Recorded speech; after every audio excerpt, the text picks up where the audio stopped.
Mobile on এবং of করার জন্য পাওয়ার বাটন ইউজ করলে আপনার ফোনের পাওয়ার বাটনটা কিছুদিন পরে নষ্ট হয়ে যেতে পারে। মোবাইল হাতে নিলে অন হয়ে যাবে এবং রেখে দিলে অফ হয়ে যাবে। এই সেটিংসটা করে রাখেন, আপনার ফোনের পাওয়ার বাটনটা অনেকদিন পরিমাণে ভালো থাকবে। কিভাবে সেটিংসটা করবেন চলুন দেখিয়ে দিচ্ছি, আমার স্ক্রিনে খেয়াল করেন। ফার্স্ট অফ অল আপনাদের ফোনের সেটিংস অপশনে চলে যাবেন। এবার এখান থেকে সার্চ অপশনে খুঁজে পাবেন, কারণ অনেক ফোনের অনেক রকম সেটিংস থাকে, অনেকগুলো ওয়েতে যেতে হয়।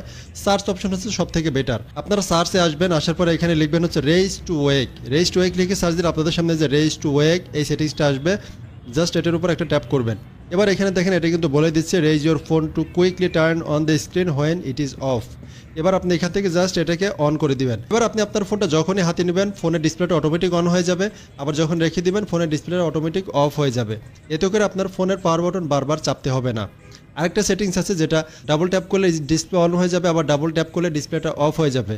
এটার জন্য দেখেন একই সাথে একইভাবে সেটিংসে আসবেন, আসার পরে এখানে লিখবেন হচ্ছে ডাবল ট্যাপ, লিখে সার্চ দিলে double tap to turn on and off screen, এটা ক্লিক করবেন। এবার এখান থেকে জাস্ট এটাকে অন করে দিবেন। এই দুইটা সেটিংস অন করে দেন, আপনার ফোনের পাওয়ার বাটন ছাড়াই আপনি মোবাইলকে অন এবং অফ করতে পারবেন। অনেকের ফোনে কিন্তু রেইজ টু ওয়েক লিখলে এটা আসবে না।